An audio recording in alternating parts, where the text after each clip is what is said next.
எல்லா மனிதர்களும் அவசியம் பார்க்க வேண்டிய பதிவு. உங்கள் இறுதி ஊர்வலத்திற்கு பின் ஒரு சில மணி நேரங்களில் அழுகுரல்கள் முழுமையாக அடங்கியிருக்கும். அடுத்த வேளை உணவை அயல் வீட்டுக்காரர் கொண்டு வந்திருப்பார். இல்லை என்றால் ஆர்டர்கள் ஹோட்டலுக்கு சென்றிருக்கும்.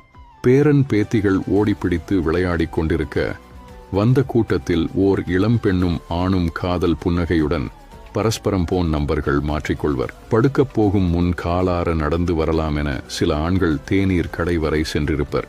சாப்பிட்ட இலைகளையும் குப்பைகளையும் இன்னும் கொஞ்சம் தள்ளி கொட்டியிருக்கலாம் என உங்கள் பக்கத்து வீட்டுக்காரர் மனதுக்குள் பொறுமிக் கொண்டிருப்பார். ஒரு அவசர சூழ்நிலையால் நேரில் வர இயலவில்லை என உறவினர் ஒருவர் உங்கள் மகளிடம் போனில் பேசுவார்.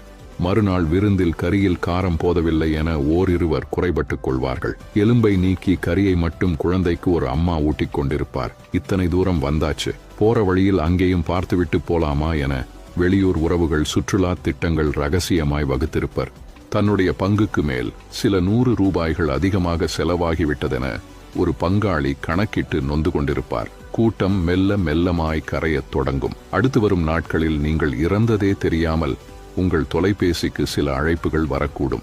உங்கள் அலுவலகம் உங்கள் இடத்துக்கு வேறொருவரை அவசரமாக தேடத் துவங்கியிருக்கும். ஒரு வாரம் கழிந்து உங்கள் இறப்புச் செய்தி கேள்விப்பட்டு உங்கள் கடைசி பதிவு என்னவென ஆர்வம் கலந்த சோகத்தோடு சில பேஸ்புக் நண்பர்கள் தேடக்கூடும்.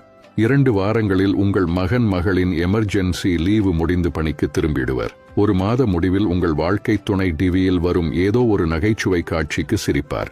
அடுத்து வரும் மாதங்களில் உங்கள் நெருங்கிய உறவுகள் மீண்டும் சினிமாவுக்கும் பீச்சுக்கும் சகஜமாய் செல்லத் துவங்கியிருப்பர். அத்தனை பேரின் உலகமும் எப்போதும் போல் மிக இயல்பாக இயங்கிக் கொண்டிருக்கும். ஒரு பெரிய ஆலமரத்தின் இலை ஒன்று வாடி உதிர்ந்ததற்கும் நீங்கள் வாழ்ந்து மறைந்ததற்கும் எள்ளளவும் வித்தியாசம் இல்லாதது போல அத்தனையுமே சுலபமாய் வேகமாய் எந்த சலனமுமின்றி நடக்கும்.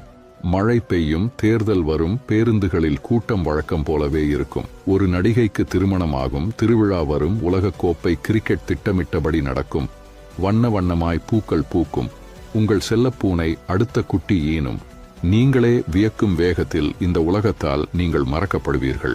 இதற்கிடையில் உங்கள் முதல் வருட திதி கொடுத்தல் மட்டும் மிகச்சிரத்தையாக நடக்கும். கண்மூடி திறக்கும் நொடியில் வருடங்கள் பல ஓடியிருக்கும். உங்களை பற்றி பேச யாருக்கும் எதுவுமே இருக்காது. என்றாவது ஒரு நாள் பழைய புகைப்படங்களை பார்க்கையில் மட்டும் உங்கள் வாரிசுகளில் ஒருவர் உங்களை நினைவு கொள்ளக்கூடும். உங்கள் ஊரில் நீங்கள் நெருங்கி பழகிய 1000 பேர்களில் யாரோ ஒருவர் மட்டும் நீங்கள் இருந்ததாய் அபூர்வமாய் உங்களை பற்றி யாரிடமோ பேசக்கூடும். மறுபிறவி உண்மை என்றால் மட்டும் நீங்கள் வேறெங்கேயோ வேறு எவராகவோ வாழ்ந்து கொண்டிருக்கக்கூடும். மற்றபடி நீங்கள் எதுவுமே இல்லாமலாகி பேர்